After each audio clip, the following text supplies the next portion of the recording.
በዓለም ሕሊና ላይ የጥፋት መጋረጃ ተጋርዶ የምስራቁ አድማስ በደም ቀለም በታጠበበትና የምድር መሰረቶች በጦር ነጋሪቶች በታወቁበት በዚህ የታሪክ ምዕራፍ የሰው ልጅ በእጁ የሰራው መቅሰፍት በገዛ ራሱ ላይ እንደማስ ሲወርድ ይታያል። በመካከለኛው ምስራቅ ምድር የተለኮሰው የእሳት ነበልባል ድንበር ጥሶ የኃያላንን ልብ በአንዳች ድንጋጤ ሲያናውጥ፣ ሰማዩ በጭስና በባሩድ ጠረን ተሞልቶ የሰላምን ተስፋ ወደ አመድነት እየቀየረው ይገኛል። በነጩ ቤተ መንግስት ቁንጮ ትዕዛዝ ኦፕሬሽን ኤፒክ ፋየር ወይም የታላቁ ቁጣ ዘመቻ በሚል የተሰየመውና የብረት ክንፍ ያላቸው የሰማይ አሞሮች የተመራው ጥቃት በፐርሺያ ግዛት ላይ ታይቶ የማይታወቅ መብረቃዊ ጥፋትን አውርዷል። በነዛ የቢቱ ስፒሪት እና የኤፍ22 እና የኤፍ35 የጥፋት መሳሪያዎች አማካኝነት ከሰማይ የወረደው እሳት 86 ዓመቱን የኢራን መንፈሳዊ መሪና 48 ከፍተኛ የጦር አዛዦችን ሕይወት የቀላ ሲሆን፣ ይህ ክስተት በምድር ላይ የፖለቲካ መድረክ የእባቡን ራስ የመቅላት ያህል የተቆጠረ አስደማሚ ክስተት ሆኖ ተመዝግቧል። ፕሬዚዳንት ዶናልድ ትራምፕም በታላቅ ድፍረትና ትምክህት ሳይቀድመኝ ቀደምኳቸው በማለት የድል ቃላቸውን ሲያሰሙ፣ የኢራን ምድር ግን በአንድ ጀንበር ብቻ ከ1000 በላይ ኢላማዎቿ የባላስቲክ ሚሳይል ማከማቻዎችና የኃይል ማዕከላቶቿ ወደ ጋይንት ተቀይረውባታል። ይሁንና የጥፋት በአንድ ወገን ብቻ የሚገታ አልሆነም። የቴህራን ምላሽ እንደ ባህር ማዕበል ተነስቶ በባህረ ሰላጤው ሀገራት ላይ እንደ መዓት ወርዷል። በኩዌት በኳታርና በባህሬን የሚገኙ የአሜሪካ የጦር ሰፈሮች በኢራን የባላስቲክ ሚሳይሎች ሲደበደቡ፣ የኩዌት ሰማይ በርካታ የአሜሪካ የጦር ጀቶች በድንገት ተመተው ሲዘረገፉ የታዩበት አስፈሪ መድረክ ሆኗል። በኩዌት የሚገኘው የአሜሪካ የኤምባሲ ዜጎች ከቤታቸው እንዳይወጡና ወደ መጠለያ እንዲገቡ የፍርሃት አዋጅ ሲያውጅ፣ የሚሳይሎቹ ጮት እስከ ኳታር፣ ዶሃና ባህሬን ድረስ አስተጋብቶ የሰላማዊ ሰዎችን ሕሊና ሰብረዋል። በአቡዳቢና በዱባይ የሚገኙ ዓለም አቀፍ የአውሮፕላን ማረፊያዎች በድንገት በረራቸውን አቋርጠው ጸጥታ ሲሰፍንባቸው የጥፋቱ ጥላ ለአቪዬሽን ኢንዱስትሪውም ሆነ ለዓለም ንግድ ስርዓት የማይጠገን ስብራት ማድረሱ በግልጽ ታይቷል። የዓለም ሀያላን ሩሲያና ቻይና ያሉ መንግስታት በጥልቅ የታወኩበት የአውሮፓውያኑ እንግሊዝ፣ ፈረንሳይና ጀርመን ደግሞ ጥቅማቸውን ለማስጠበቅ በሚል ከአሜሪካና እስራኤል ጎን በመቆም ጦርነቱን የተቀላቀሉበት ይህ የታሪክ አጋጣሚ ምድራችንን ወደማይታወቅ የጥፋት ገደል እየገፋት ይገኛል። የኢራን ሻሂድ የተሰኙ ሰው አልባ አውሮፕላኖች በቆርጶስ የሚገኘውን የእንግሊዝ የጦር ሰፈር መምታታቸው ደግሞ ጦርነቱ አድማሱን አስፍቶ ወደ አውሮፓ ደጅ መድረሱን ያበሰረ ድንገት ክስተት ሆኖ ተመዝግበዋል።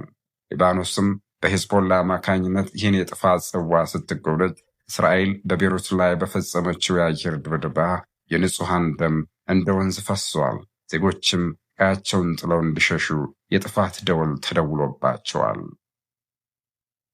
ይህ የዓለም ትርምስና የደም አበላ በሩቅ እያስተጋባ ባለበት ሰዓት ወደ ገዛ ቤታችን ኢትዮጵያ ስንመለስ የምናገኘው ሐቅም ከዛ ያልተናነሰ ሕሊና ቁስልና የጽናት ዋይታ ነው። በአርሲና በሻሸመኔ ምድር ላይ የታየው አሳዛኝ ግድያ፣ የንጹሐን ኦርቶዶክሳውያን ደም ያለአግባብ መፍሰስና የዜጎች በገዛ ሀገራቸው መሰደድ የኢትዮጵያ ልብ በታላቅ ሐዘን ሰብሮታል።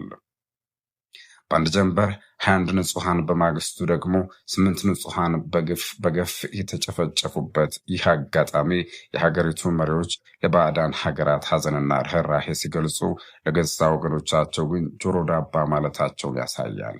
ታሪክ ጠባሳ ሆኗል።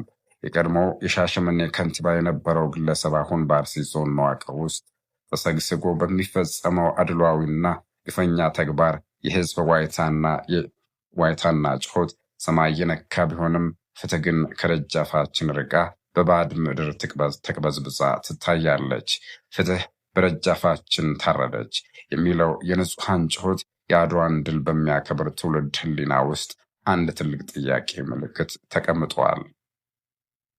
በዚህ ሁሉ መከራና የውስጥ ትርምስ መሃል ግን የአድዋ ድል 130ኛ ዓመት በዓል በዋዜማው ላይ ይገኛል። አድዋ የጥቁር ሕዝቦች ኩራት፣ የሰው ልጅ ለነጻነቱ የከፈለው ታላቅ መስዋዕትነት። ይሁንና ይህ ታላቅ ብሔራዊ እሴት ዛሬ በገዛ ልጆቹ እጅ በፖለቲካዊ ትርክቶችና በብሔር ክፍፍል መርዝ እየተበረዘ ይገኛል። የአድዋ ድል ከህዝብ አደባባይ ተነጥቆ በመከላከያ ሰራዊት አጥር ውስጥና በሙዚየም ግድግዳዎች መሃል ብቻ እንዲከበር እየተደረገ ያለው ሙከራ ድሉ የህዝብ እንጂ የጥቂቶቹ አለመሆኑን የዘነጋ ተግባር ሆኖ ታይቷል ተብሏል። የሀገሪቱ ክብርና መታወቂያ የሆነው ሰንደቅ ዓላማ በገዛ ሀገሩ አደባባይ እንደ ባዕድ እየታየበት እንዲያውም በአንዳንድ ስፍራዎች እንዲቀደድና እንዲረገጥ መፈቀዱ በአድዋ ላይ ደማቸውን አፍስሰው አጥንታቸውን ከስክሰው ላቆዩልን አባቶች ትልቅ ክህደት ሆኖ ተቆጥረዋል። የአድዋ ጀግኖች ወራሪውን ጣሊያን ብቻ ሳይሆን ከውስጥ ሆነው ሀገርን ለጠላት አሳልፈው የሚሰጡ ባንዳዎችንና ሀገር ሻጮችንም ጭምር አሸንፈው ነው ይህንን ሀገር ያቆዩን። ጥበብና ጥበበኛው ቴዎድሮስ ካሳሁን ደግሞ ቴዲ አፍሮ በሚባለው ተብሎ በሚታወቅበት ፔጁ ላይ በመልእክቱ እንዳሳሰበው ኢትዮጵያ አሁን የገባችበት የዘር ፖለቲካና የእርስ በርስ ግጭት የድል ታሪካችንን የሚያደበዝዝ ጥቁር ነጠብጣብ ነው ሲሉ ገልጸዋል።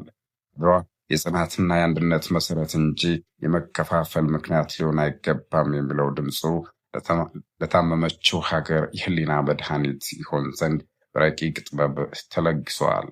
አርበኝነት ማለት ወራሪን መመከት ብቻ ሳይሆን በውስጥ ያለን የዘር ጥላቻና ባንዳነትን ማሸነፍ መሆኑን ቴዲ አፍሮ በቁጭት ገልጿል። ዛሬ ግን ከራሳችን ጋር በጠላትነት ተፋጠጥን። የትላንትን ክብር በዛሬው መከራ እየቀየርነው እንገኛለን። የምስራቁ ዓለም በእሳት ሲቃጠል እኛ በውስጣችን የዘርና የጥላቻ እሳት እየተለበለብን እንገኛለን። ጥበብ ከጎደለ ሀገር ትፈርሳለች። ፍቅር ከጠፋ ህዝብ ይበተናል። እውነት ከተቀበረች ደግሞ ፍጻሜው ጥፋት ብቻ ይሆናል። ስለዚህ ኢትዮጵያ በልጆቿ አንድነት በታሪኳ መከበርና በእውነት ላይ በቆመ መሪነት ወደ ቀድሞ ክብሯ ትመለስ ዘንድ የአድዋ መንፈስ ዛሬም በየቤታችንና በየህሊናችን ሊነግስ ይገባል።